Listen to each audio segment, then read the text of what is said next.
Bisa seperti biasa, setiap hari Sabtu kami akan membahas topik terhangat dalam sepekan terakhir dari sudut pandang media bersama wartawan senior media nasional. Dialog kami kemas dalam berita Satu View berikut ini.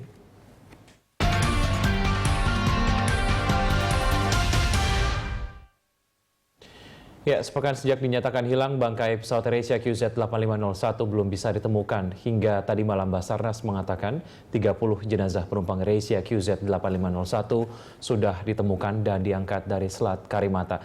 Namun sejumlah titik terang penyebab hilangnya pesawat Airbus A320 ini mulai terkuak. Untuk membahasnya telah hadir di studio wartawan senior Kompas, Budiarto Sambazi, dan wartawan senior Majalah Angkasa, dan juga pengamat penerbangan Dudi Sudibyo. Namun sebelum dialog kita mulai, kita saksikan terlebih dahulu tayangan berikut ini. Bahwa menurut Kepala BMKG, memang pihak AirAsia tidak mengambil data cuaca sebelum terbang. Ya, jadi data cuaca itu diambil pukul 07.00 waktu Indonesia Barat atau setelah ada informasi bahwa AWQ 8501 lost contact.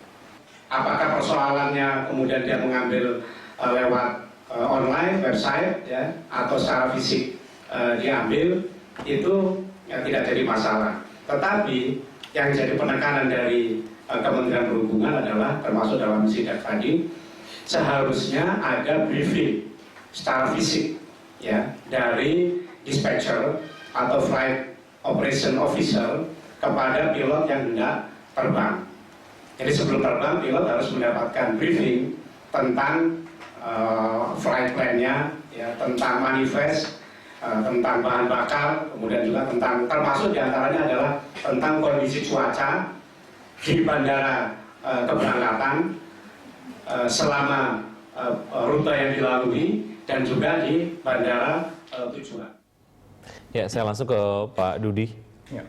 Pendapat Anda terkait dengan pernyataan yang tadi baru saja disampaikan? Saya kira kalau tadi kan disebutkan juga ada briefing ya.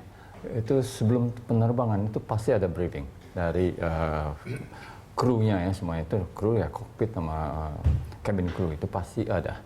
Ya. Bahwa tadi disebutin bahwa hard copy mesti dilakukan. Ya pasti juga ada di ini yang mungkin yang di download dari ini, jadi bukan fisik diambil ke sana, tapi karena 24 jam BMKG juga bisa kita akses, kita bisa dapat gitu. Juga bukan hanya itu, yang internasional juga mengenai cuaca ini semuanya itu juga kita bisa dapat, kita unduh gitu, kita cek, kita hard copy lagi kita itu kalau mau ini. Saya kira itu pasti ada, karena itu ada kelengkapan dokumen yang harus sebelum terbang itu mesti ada.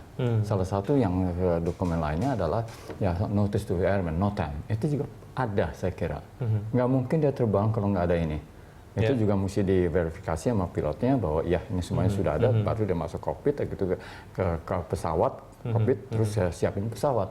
Dia mau nyalain mesin aja dia kasih tahu sama ini ATC. Itu apa kalau dia udah siap menyalakan mesin, itu semuanya yang pre-flight check untuk dalam penerbang itu sudah dilakukan, termasuk ya briefing kepada kru. Nah sekarang yang kita persoalin di mana begitu ini ya? Apa emang mesti setiap ini penerbang harus diambil secara fisik ya, atau bisa diakses secara online gitu ya? Nah ini yang masalahnya sekarang. Ya, satu hal yang kemudian juga kita bisa cermati dari pernyataan yang sudah disampaikan oleh Bapak Hadi M. Jurait, staf ahli Kementerian Perhubungan, adalah pukul 7 setelah dinyatakan hilang dari radar baru diambil gitu ya. Secara prosedural Anda melihat ini seperti apa? Ini terlepas dari apakah memang sudah atau belum mengecek data cuaca secara online. Ya mungkin dari pihak saya ini masih diselidiki ya yang mana itunya. Ya mungkin dari pihak AirAsia bilang ya emang ada prosedur dari otoritas mesti ambil hard copy, yang diambil hard copy-nya itu saya kira itu yang ini ya. Apa yang terjadi. Sehingga ya tidak bisa diambil ngunduh gitu, kita bikin hard copy-nya gitu. Harus fisik dari sana. Mungkin mesti ada capnya gitu. Itu yang masa di kita pun senang mesti cap-cap-capan gitu ya.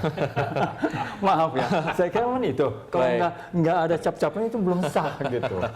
Pak Sam, bagaimana pernyataan yang kemudian sudah disampaikan oleh Kementerian Perhubungan oleh staf ahlinya ini akan melead atau akan memicu terkait dengan kesimpulan dari masyarakat, bagaimana seharusnya manajemen ataupun mungkin karyawan dari AirAsia kemudian melakukan SOP-nya dengan benar atau tidak? Kalau saya melihatnya ini pola lama berulang kembali. Jadi dalam bahasa Inggris, maaf, the blame game begins. Selalu begitu, setelah kecelakaan mulai masing-masing mencari-cari siapa sesungguhnya yang bertanggung jawab. Nggak apa-apa sih, tapi pada akhirnya kita akan sampai pada sebuah kesimpulan yang berulang-ulang, yang sangat pahit, tapi kita nggak bisa berbuat apa-apa, yakni semua berpangkal dari aturan dan pembuat aturan.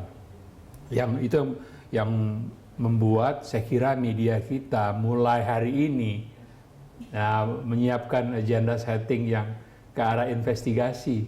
Siapa yang sesungguhnya bertanggung jawab. Ini bisa kurang lebih sama dengan tahun 2007. Waktu itu karena Adam Air kalau nggak salah ya, lalu terjadi hal seperti sekarang ini, siapa yang bertanggung jawab. Yang merugikan, kalau nggak salah ada sekitar 50-an atau 60-an maskapai kita dilarang terbang ke Eropa.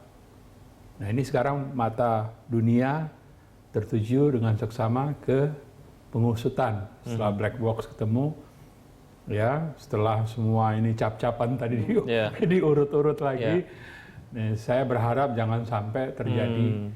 Ada satu reaksi juga yang cukup menarik di media sosial terkait dengan pernyataan ini. Anda melihat ini seperti apa? Ya ini skandal ya. Kalau memang betul itu rute siluman, itu skandal. Nggak bisa nggak mungkin ini terjadi di negara-negara yang... Rute siluman itu artinya apa, Pak Ya tiba-tiba bisa terbang, ada jadwal, padahal nggak ada izin. Izinnya bukan terbang hari Minggu. Ya, kenapa otoritas kasih? Otoritas pasti tahu hari Minggu nggak bisa. Dia seharusnya otomatis peringatin dong. Jangan-jangan bukan hanya AirAsia loh. Jangan-jangan yang lain juga. Dan sama, di berbagai kota terjadi rute siluman seperti ini. Makanya saya bilang ini scandalous. Skandal ini. Dan masyarakat berhak mengetahui. Karena kita setiap hari ya, sebagian besar dari kita sudah manfaatkan jasa penerbangan. Kita ingin yang safe dong. Ya, betul. Baik, oke. Terkait dengan satu hal yang belum diketahui oleh masyarakat, kita tadi sempat melakukan perbincangan sedikit sebelum mulai dialog bagaimana rute penerbangan dari Surabaya ke Singapura untuk AirAsia. Ini adalah satu rute yang perdana untuk AirAsia ya? Iya, benar. Anda sejauh mana ini sebaiknya diketahui oleh masyarakat? Ya inilah sebetulnya jauh-jauh hari sebelumnya itu AirAsia kasih bahwa mereka ada penerbangan baru, rute baru Surabaya Singapura. Nah, ini rutenya penerbangan yang kemarin itu adalah yang perdana ke sana. Itu banyak yang masyarakat juga tidak tahu gitu. Tapi bukan artinya kemudian ini menjadi rute perdana dan akhirnya dilakukan secara recklessly gitu ya? Enggak bakal. Nah itu udah matang-matang. Hari Minggu itu dia dapat izin untuk terbang. Saya yakin dia dapat izin oleh setempat kali ya.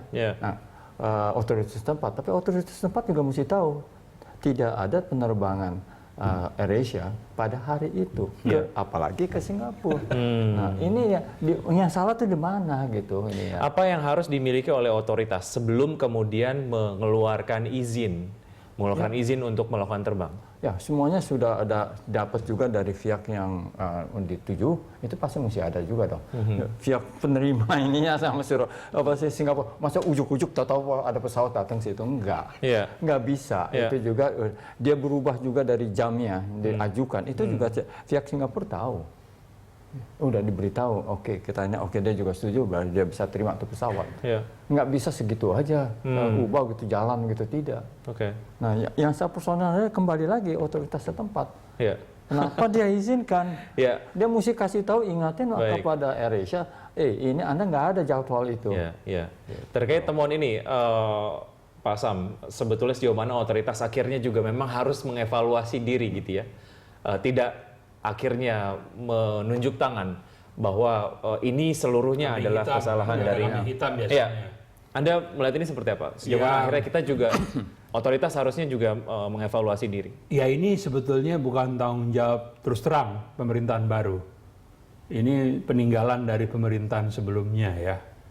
Jadi kasih kesempatan kepada Menteri Perhubungan Pak Jonan untuk membenahi. Dia kan sudah marah-marah di kantor AirAsia kan, sudah belusukan. Ya sekarang kan kerja.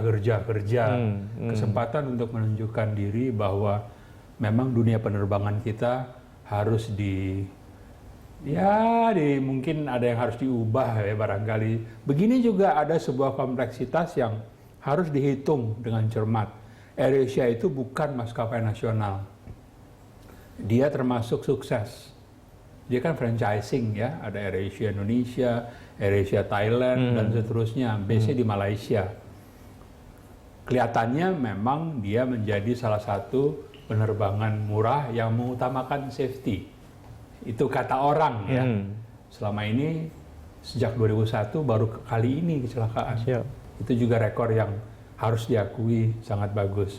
Nah, kalau kita tidak hati-hati dalam menyelesaikan masalah ini, sekali lagi ini penerbangan bukan milik kita.